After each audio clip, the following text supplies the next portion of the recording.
without a doubt, as we get ready to go racing the B class. Not only, like you said, that last step before turning pro, but often this is the send it class. These guys, sometimes they leave the brain back at the truck and just say, I'm going to leave it all out on the track. They're known to get a little wild and oftentimes compete for the fastest lap time, even up against some of those pros. Yeah, their lap times will be comparable to a pro rider, no doubt about it. So the revs are up, gate is about to drop, heart rate is at max. You're looking straight down to the gate, and it is business time. 250 B class. Let's go racing.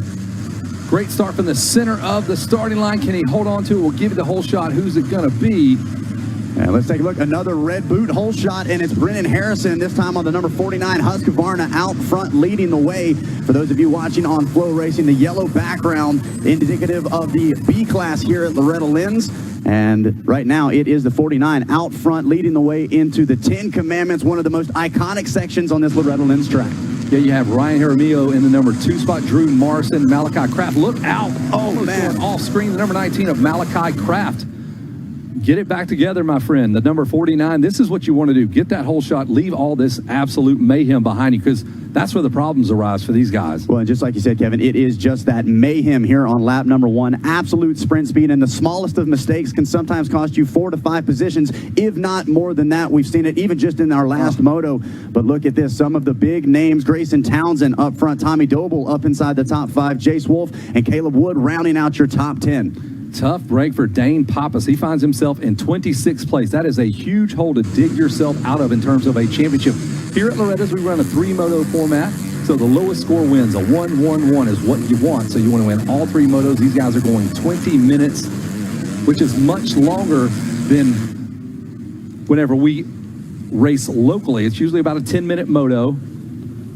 And these guys are going 20, so we can really figure out who's who here. Yeah, this is the ultimate test, not only in endurance, Kevin, like you said, a longer moto than a lot of our other amateur events, but it's the consistency. A full week of racing, not a 2-moto format like we often see, 3 motos, which means even at the tail end of the week, we have surprises that jump up and steal championships away on Friday and Saturday. It's part of what makes the spectacle of Loretta Lynns so exciting for us to watch all week long. Yeah, it's the biggest amateur race in the world. 30+ thousand riders start at the area level all over the country. Then we whittle it down to certain regions, and then we take anywhere from 3 to 7 riders out of the region to fill the gate here. So the most exclusive race for amateurs on the planet, hardest race to win, and the most fair race, because we do not race here except once a year. Tracks close, and then we turn this beautiful piece of Loretta Lynns. This is her property, the country singer. We're a mile from her house, and we are watching Ryan Jaramillo lead this thing on the 59.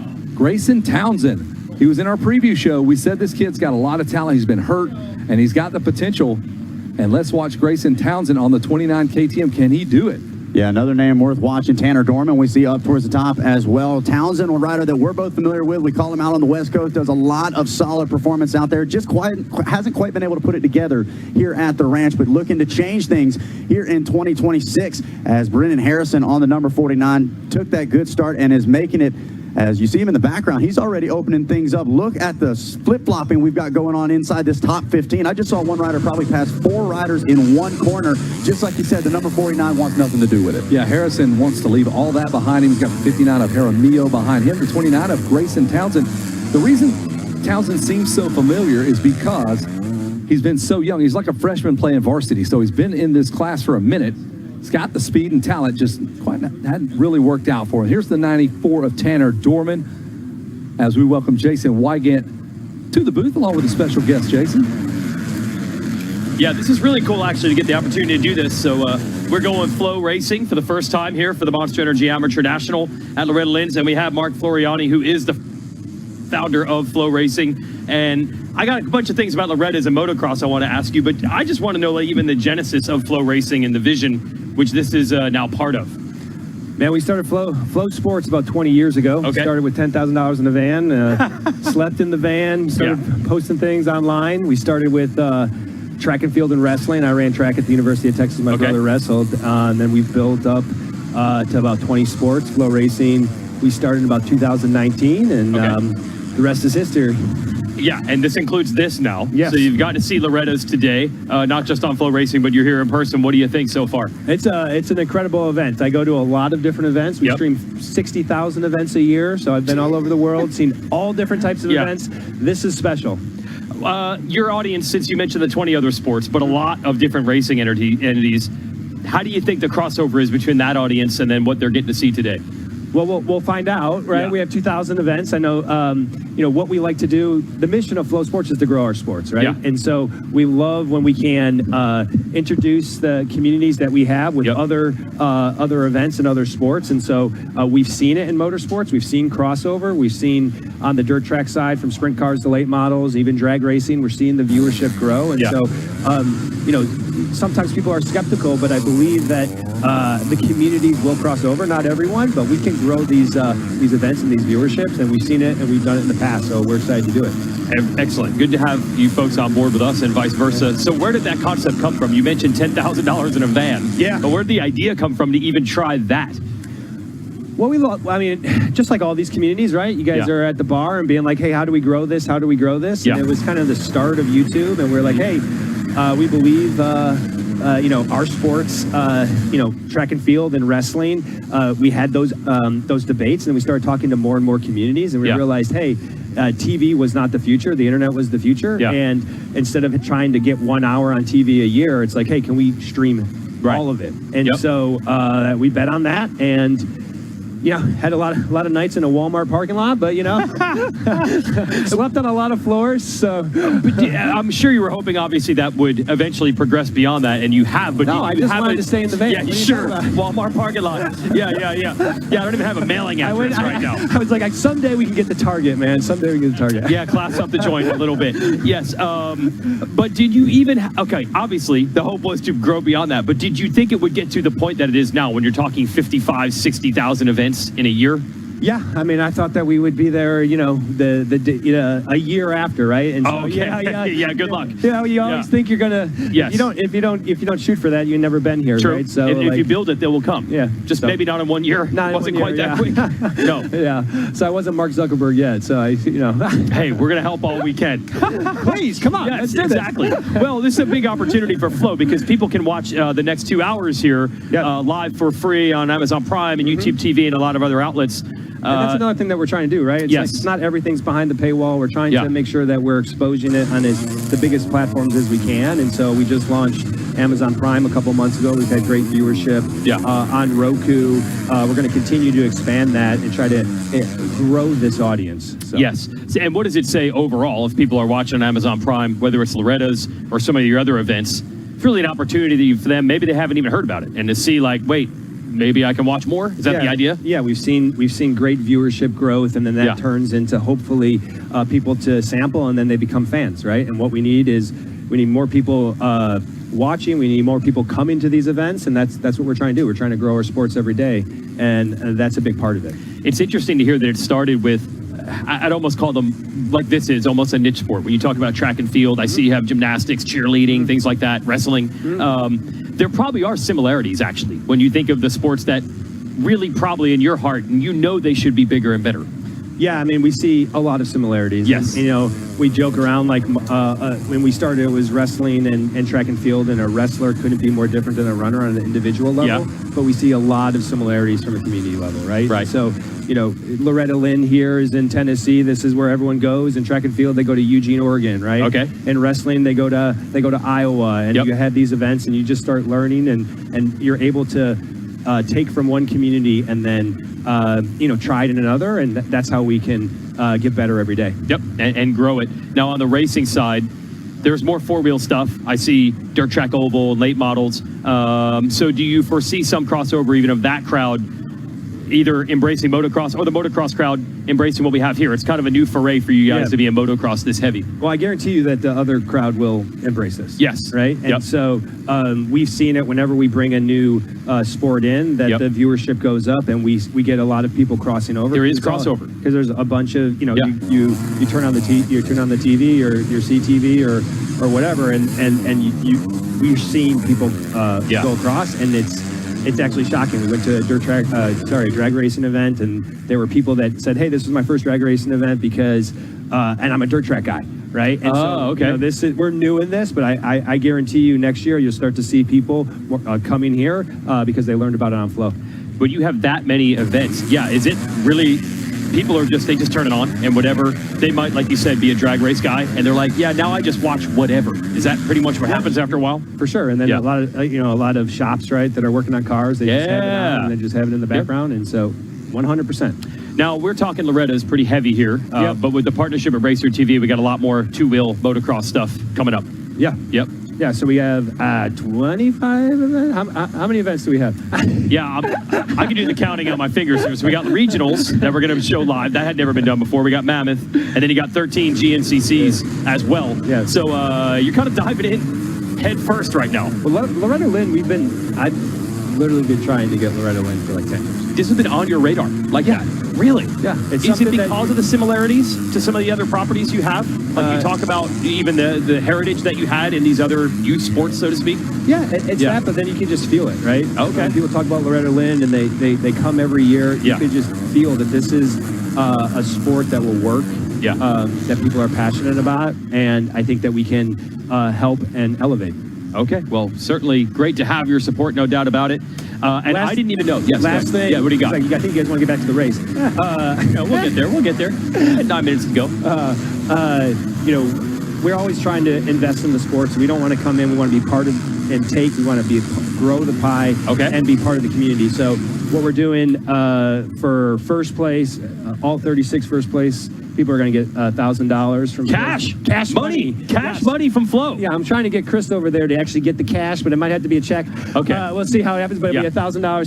Second place will be $500, and third place will be $250. Every class. Is this breaking news right now? This is breaking news right now. This is what we do. That's the cool thing about. Yes. That's the cool thing about being the CEO. I can just do those things. I like that. Yeah, I'm glad you don't have people stopping you behind the scenes. No, Mark, don't do it. Don't do it. They're just like, oh crap! Now I have to do a bunch of work. Yes, exactly. Maybe you can get us. Is there a printer to make the big checks? We're Can we working get that on done? that. We're working on that. Chris over there is working on it to get a big check. So I want to find out how quickly that can be done. Can that be done from Tuesday to Saturday? Yeah. Okay. Okay, $1,000 for every champion. Yes. 500 and 250? Yeah, 500 for a second, 250. Wow. All right, motivation for you guys out there in the B class right now. There's $1,000 on the line. Yeah. Well, nice to meet you, Mark. Awesome. Thanks. Appreciate hopefully a long-running partnership here with Monster Energy Amateur National. 100%. That's Flow Racing. We're in it for the long haul. We are in too. So nice to meet you. Yeah. Fired up. You can tell the spirit. This guy's into it. Kevin, what's happening in 250B? This is a big-time class. Thank you, Mark. Yep. And we got money on the line, just like that. Yes, I'm listening, and if I'm back in the pits and I'm in the PW 4 to 6 class. Oh, $1,000 for these dudes. $1,000 for the 50cc that riders. will be $1 million to them. Yes, the amount of baseball cards, That's video games, and candy. Per class for 30. That's well over 35, 40 grand just in cash from Flow. That's absolutely fantastic. wild. Can you imagine how many nerds gummy clusters those 4 to 6 riders can buy with $1,000? All of them. Jeez. Yeah, Brendan Harrison handling business. Got I think he moved in the #1 spot lap 1. Immediately has not looked back. 7 seconds back. Some players though, man. Dane Pappas has climbed up to 13th. He has passed 11 riders. Had a really rough first lap. So Dane was one of our guys we thought would be in the mix, and he is slowly getting there. Grayson Townsend is in there. Wyatt Duff is up there as well. There's the 49 on screen of Harrison working his way through some lap traffic. 7 minutes to go. How about that? Flow Sports, man. Throwing some money down. Breaking news. $1,000 for every champ in every class. $500 for every second place finisher in every class. $250. Yeah, you said it, man. That's going to be big news if you're a 50cc rider. Oh, that's $1 million. As we follow along with the Monster Energy live drone cam, that's your leader, the 49. He has got a perfectly clean motorcycle because he has not been passed. You see that 0 and 0? No passes need to be made. Yep. I had him covered immediately. So Brendan Harrison, man, this is going to help. It's going to be a long championship week. We know that. But a lot of the other favorites in this class are having to do some work from the back. You mentioned Dane Pappas only up to 13th right now. He's gained 11 positions, 3 of them on the last lap. Can he get somewhere close to that top 5-ish? You got Grayson Townsend. I know you were talking up quite a bit before this event. He's in 6th right now. So these guys got work to do. And look at that lap time. His best.